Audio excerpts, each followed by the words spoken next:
Merci beaucoup, merci Monsieur Fertier, merci à tous. Donc je vous renouvelle les regrets de Monsieur Corbin, qui est donc retenu de manière tout à fait imprévue par une très longue réunion au ministère. Et je sors moi-même d'une réunion, donc je n'ai pas pu entendre et assister à vos précédents échanges. Je vous prie de m'en excuser. Et je vais néanmoins, au nom de Noël Corbin, essayer de répondre dans les termes qu'il aurait souhaité employer à la question que vous avez posée et qui est le thème de votre séminaire, quid de la continuité des actions et des services culturels en période de confinement, et dirais-je au-delà de la période de confinement, puisque nous espérons tous que ce type de période, si nous la vivons encore, et encore sans doute pour quelques semaines, prendra néanmoins fin, et qu'il nous faudra eh bien, faire fructifier ce que nous aurons su réaliser pendant cette période.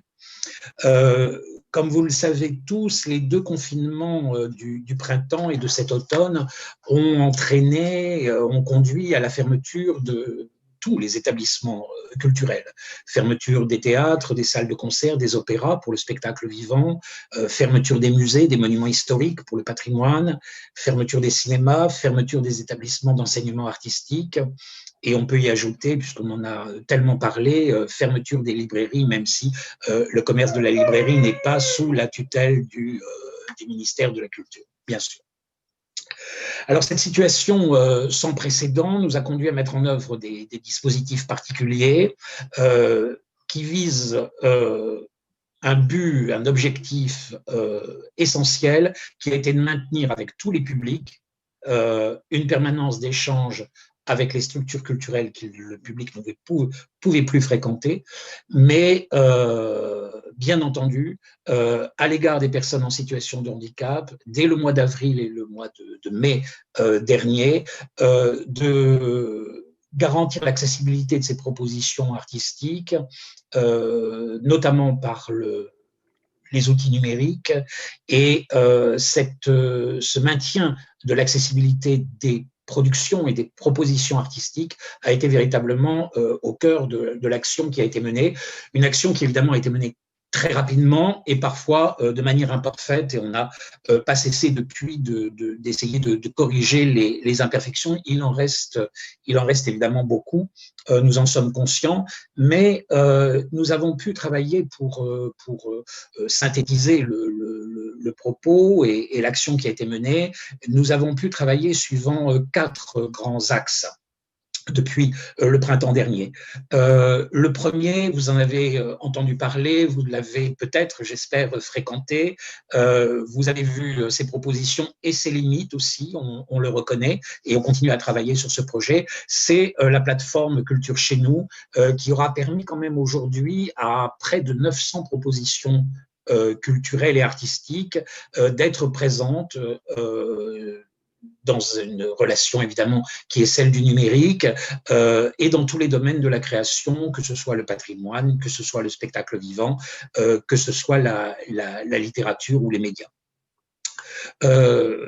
Ces 900 propositions, elles ont une singularité très forte qu'il faut rappeler, parce que si certes c'est le ministère de la Culture qui a été à l'origine de ce dispositif, qui l'a mis en place, qui a intégré les propres propositions de ces établissements, hein, vous savez que les établissements sous tutelle du ministère de la Culture, c'est presque 100 établissements dans toutes les disciplines, mais aussi d'accueillir les propositions artistiques, culturelles, des associations, des collectivités territoriales, des initiatives locales en très grand nombre.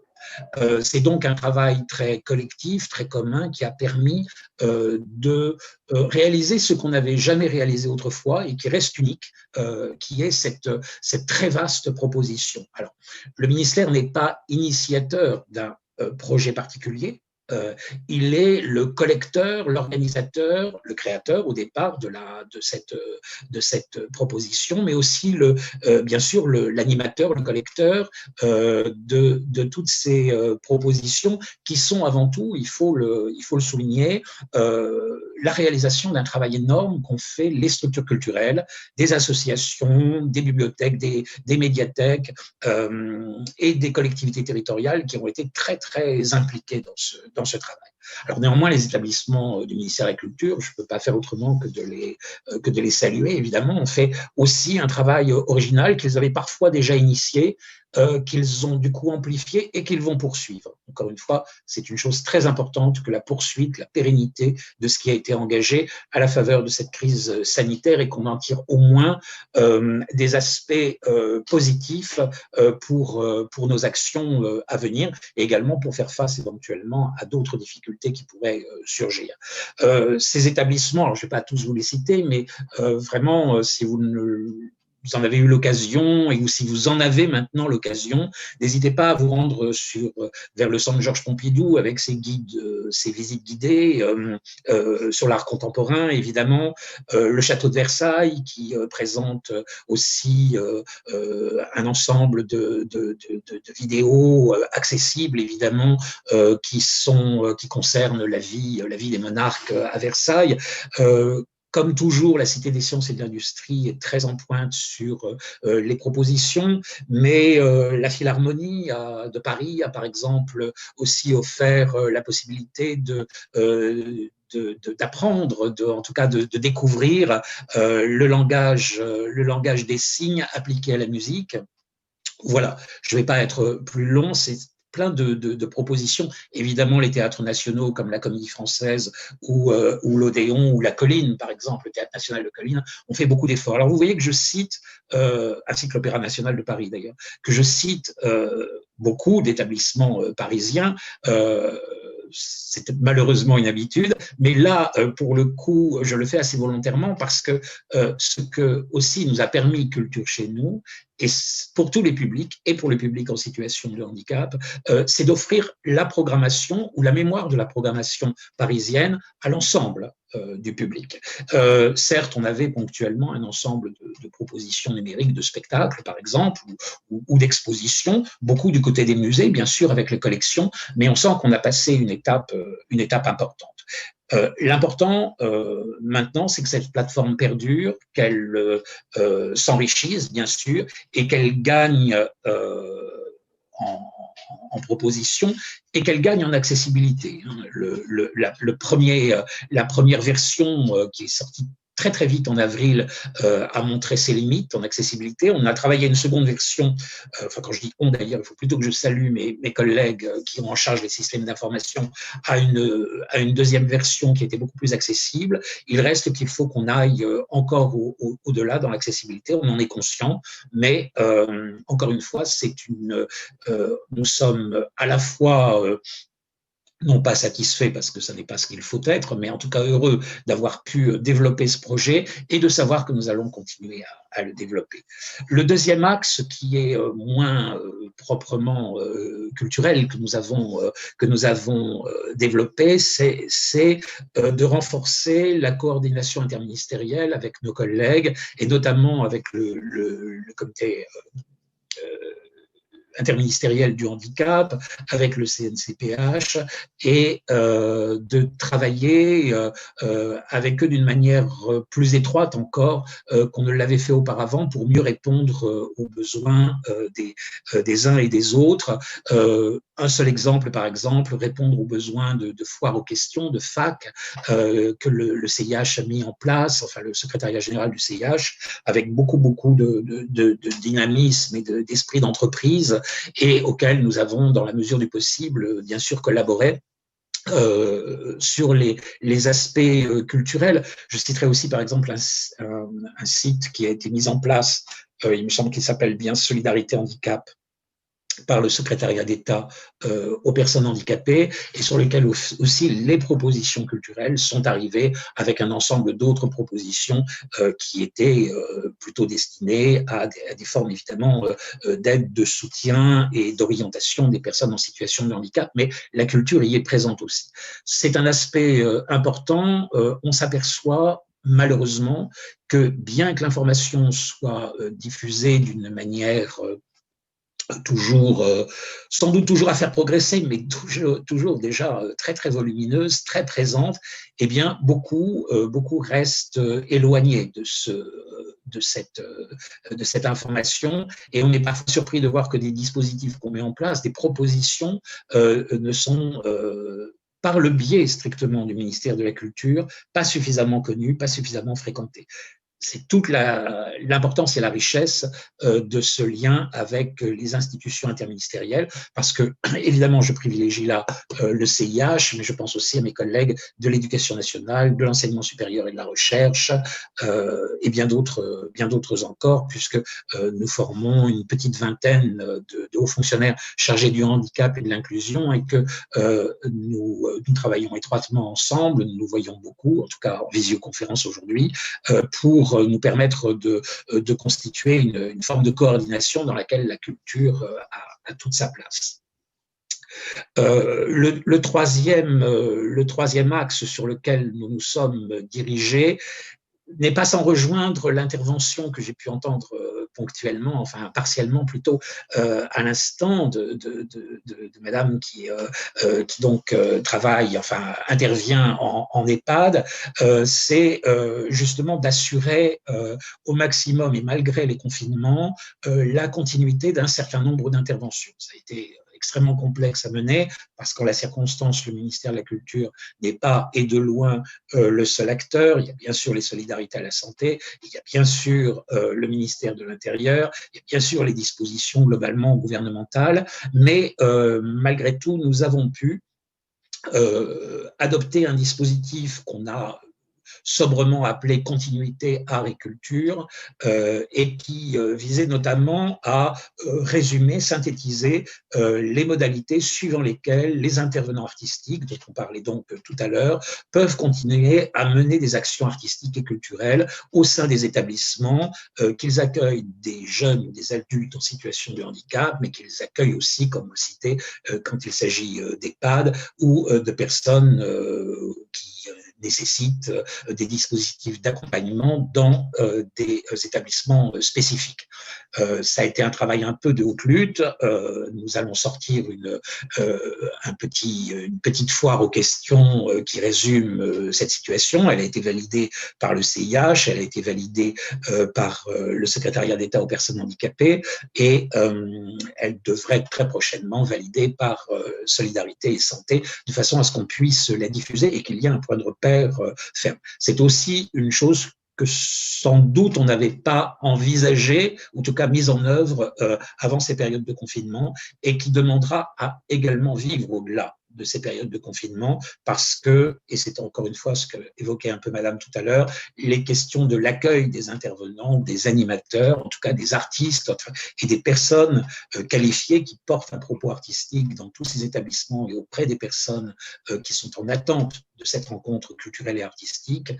c'est évidemment un point important, et que nous avons commencé à la faveur de cette crise sanitaire à aborder d'une manière différente, et peut-être du point de vue du ministère de la Culture, j'oserais dire un peu plus ferme dans les attentes que nous proposons et que nous essayons de faire valoir auprès de nos partenaires. Le quatrième axe, eh bien, il est très spécifique, il a une très grande importance. C'est l'action déjà ancienne, mais toujours un peu bégayante, mais qui du coup a trouvé une forme d'élocution beaucoup plus ferme. C'est l'action que nous menons avec l'audiovisuel public et privé. Parce que parfois, on oublie de dire que les chaînes privées sont aussi concernées, bien entendu, par les dispositions qui ont été prises à travers des chartes que beaucoup d'entre vous sans doute connaissent, évidemment, de l'audiovisuel, et par l'action du CSA. Alors, ça s'est exprimé sur deux points principaux, qui sont des points qui ont de toute façon à voir avec la citoyenneté. Ce qui est une question qui dépasse la question du ministère de la culture plus exactement elle-même, qui est une question vraiment qui nous concerne tous et qui concerne tous les départements ministériels et qui concerne le gouvernement. Vous aurez pu observer que depuis 6 à 8 mois, les communications gouvernementales, progressivement, ont toutes été accompagnées, bien sûr, d'un sous-titrage, et puis petit à petit de la traduction en langue des signes, pour arriver je crois qu'on était au mois d'octobre, à cet entretien du président de la République avec deux journalistes de deux chaînes différentes, qui a été accompagné par plusieurs traducteurs en langue des signes à l'écran. C'était la première fois que ce type d'entretien amené, non pas il ne s'agissait donc pas d'une communication, mais bien d'un entretien avec la vivacité de l'entretien, qui jusqu'ici avait toujours un peu peut-être effrayé les chaînes de télévision, et cet aspect-là est important. Il est important de voir qu'il a pu être mis en œuvre et que nous allons lui donner une traduction réglementaire et d'abord même législative, puisque les dispositions qui concernent en fait la langue des signes et son usage vont entrer dans des dispositifs qui sont des ordonnances. Enfin, la situation législative, je ne veux pas vous embarrasser avec ça, est très complexe, puisque le calendrier parlementaire a été totalement bouleversé une première fois, puis une deuxième fois cet automne. Donc, on court un peu derrière ce calendrier avec les parlementaires, mais la période de confinement, puisque c'était la question, au fond, générique que vous posiez, a permis cette intervention forte, puissante, qui planait un peu au-dessus de la question de l'audiovisuel public et qui a permis d'entrer dans l'ensemble des propositions. Ça constitue évidemment une dynamique absolument fondamentale, et dans la suite de cet effet immédiat, nous avons travaillé, alors peut-être dire juste un mot, le ministère de la Culture est concerné par ces questions, car l'audiovisuel public est une mission du ministère de la Culture, qui a perdu et de la communication, mais qui pour autant reste, avec la direction générale des médias et des industries culturelles, le ministère de tutelle de l'audiovisuel. Et donc, du coup, ça légitime complètement son intervention, même s'il n'est pas, et de très loin, le seul à intervenir dans ces considérations. L'extension de ce point dont je vous parlais, de l'accompagnement des communications du gouvernement, devra, c'est une chose qui a été actée au dernier CIH du 16 novembre, amener à un renforcement de l'accessibilité des communications des candidats lors des élections régionales, municipales, élections présidentielles. 2021, pour que les chaînes de télévision soient mises vraiment en ordre de marche, sera peut-être un peu juste, mais pour 2022, c'est l'objectif qui a été fixé par le CIH. Pour le 2022, la vie démocratique, la vie citoyenne, l'information politique qui conditionne les choix de tout citoyen, aura accédé grâce à ce dispositif, à davantage d'accessibilité et de pertinence qui permettent d'orienter en toute connaissance le choix électoral qu'on peut faire ensuite. C'est un aspect très très important de la vie démocratique, et au fond, cet aspect, ce quatrième aspect, j'en achèverai là, et illustre, et je sais que vous en êtes tous convaincus, le fait que l'accessibilité universelle, l'inclusion, quelle que soit la terminologie, il peut y avoir des débats, je sais, importants autour de ces mots, mais en tout cas, l'accessibilité universelle, l'inclusion, l'accessibilité pour les personnes en situation de handicap, c'est un fondement de la vie démocratique. Cette accessibilité universelle, elle concerne bien sûr les personnes en situation de handicap, qui ainsi accèdent à davantage de vie citoyenne et à davantage de partage avec les autres citoyens, mais elle est aussi, cette accessibilité universelle, le garant d'une vie démocratique pour toute personne qui ne se trouve pas en situation de handicap, mais qui, elle aussi, est appelée à considérer la situation des personnes handicapées et à trouver les moyens et la volonté de partager avec elles La vie culturelle, c'est de celle-là dont je peux parler largement, mais la vie culturelle est un des fondements de la vie démocratique. Voilà, je vous remercie.